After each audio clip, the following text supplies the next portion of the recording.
All right, Israel Adesanya versus Dricus Du Plessis for the UFC middleweight title is set. It's going down, it's set, it's official, and yesterday they had the first ever face-off. The guys went face-to-face, they talked a bit of shit, they stated their case, and they are both extremely confident. Now, let's remember the history of this one. They were supposed to fight before, and there was a lot of beef. They had that square off inside the octagon, they got face-to-face, and there was a lot of stuff said. There's a whole African rivalry, because Dricus Du Plessis claims that he's the true one representing Africa. He tried to discredit the Three Kings and say that he's the real true African champion. And I was just like, it's a weird mindset, bro. Like, he came in the UFC, I knew who he was a little bit, but I didn't go, oh, who the f is this fake dude coming in? I just said, cool, he's another African in the UFC. Israel Adesanya, of course, took exception to that. He's like, he's disrespecting me. He's disrespecting Francis Ngannou. He's disrespecting Kamaru Usman. How dare we say that?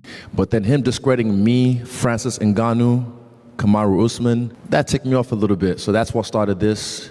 But again, I'll finish it. Dricus Du Plessis is like, look, listen, I wake up, I breathe South African air. That's where I was born. That's where I was raised. That's where I train to this day. And as far as discrediting, never discredited anybody.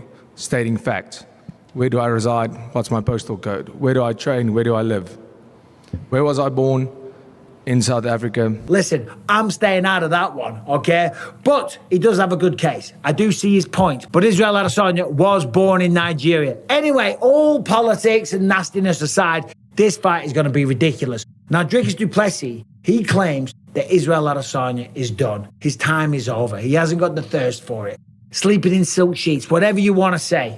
In my opinion, I think this is him trying to show or convince himself that he still wants to do this, that he still has what it takes, but I'm here just to show him that he's not. And it's fine.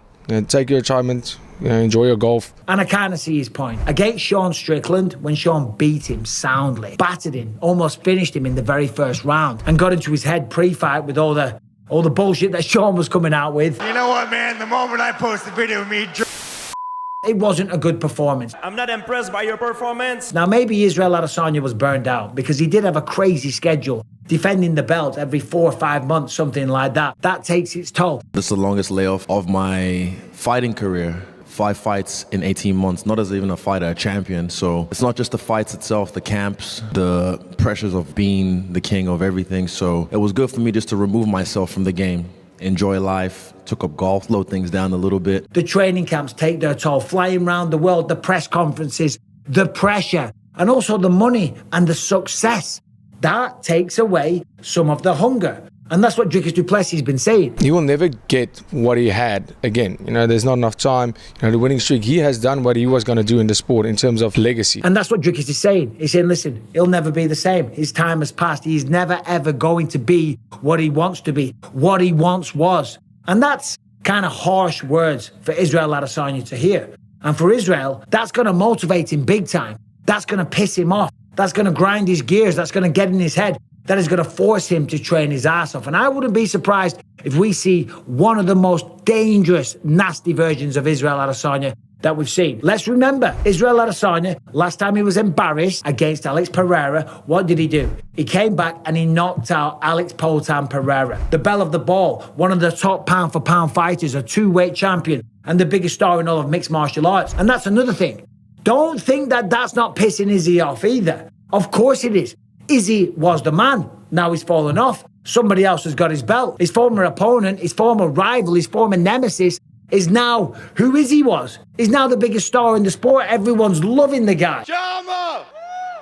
That is pissing Izzy off as well. So as I say, I think he's going to be very, very dangerous. Now, this fight going down in Perth, Australia, Israel will probably have a hometown advantage. He's going to have some fans there. And let's remember at the time, Israel Adesanya, when he fought Sean Strickland, was going through some stuff. He had that whole drink driving thing and all the rest of it. A lot of distractions. It happens all the time. And like even Dana White was talking about Conor McGregor, saying, when you attain that kind of wealth, of course it changes you. Once a certain level of money is attained, to be the person that you were coming up, to be that hungry and work that hard and be that dedicated to the sport or whatever craft it is you do, money changes everything. As a fighter, you're not the same. You're not hungry. You're not broke anymore. You're not struggling to pay the bills. You're not arguing over the price of the shopping that your wife's buying down at the supermarket. No, you're like, get whatever you want. It's all on me. Paying the dinner check for everyone. Driving fancy cars, flying around in private bloody jets. The motivation is simply not the same. However, I guess on the flip side,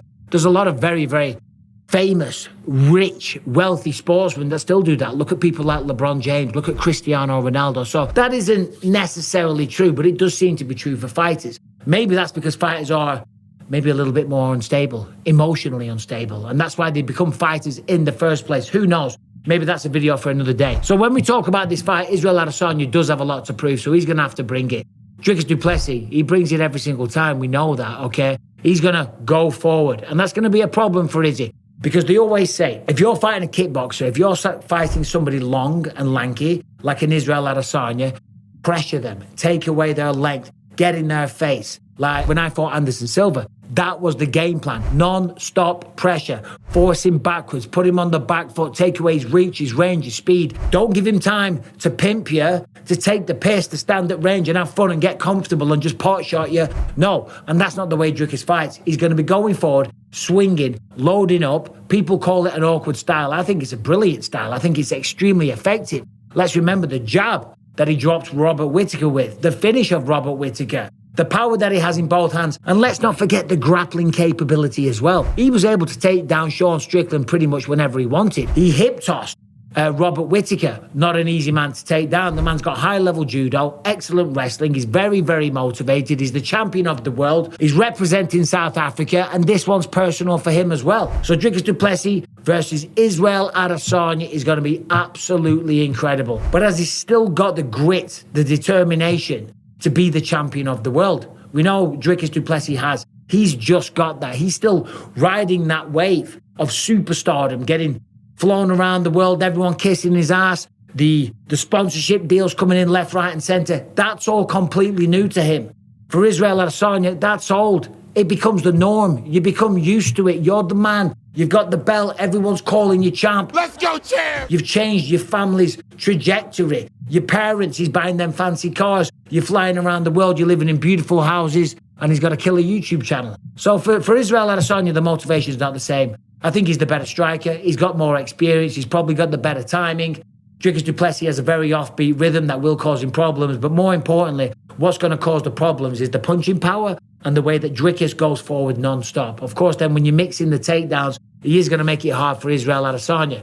Izzy's a hard guy to take down. He's got great takedown defense. But the way that Dricus commits to his punches and then blends in the takedowns, that's the secret sauce, what some people were missing. I'm not saying that Robert Whittaker isn't able to do that or wasn't trying to do that. But the first fight that Robert had, he was finished at the end of one and then the second. I love Robert Whittaker. I think he's one of the best fighters in all of this sport and one of the best human beings. But maybe there was some psychological trauma there. So he wasn't quite committing. This man, Dricus Du Plessis, he don't give a shit. He's got a chin, he's got a jaw, he's got a right hand, a left hook, and he's got great takedowns. And he doesn't give a fuck about making it dirty. And that's another thing that you got to do. With someone that's as stylish as Israel Adesanya, you've got to make it dirty. You've got to turn it into a brawl. And that's Dricus Du Plessis' best weapon. But still, they got face-to-face. They talked a bit of shit. Dricus says that his time is over. Izzy says he's coming back. There was some funny stuff. Dricus at one point was like, I don't even know what you're talking about. What does that even mean? Frankly, I don't really care about how it rubbed him off the wrong way. I don't care. I don't really give a fuck where he's from, but I'll show him who he is. Yeah, whatever that means. I'm glad you took up golf because, you know, that's a retirement sport. But I'm looking forward to this one. UFC 305, Perth, Australia. Sadly, I won't be at this one, but who do you think wins this fight? Let me know in the comment section. Subscribe and ring the bell. Thanks for watching.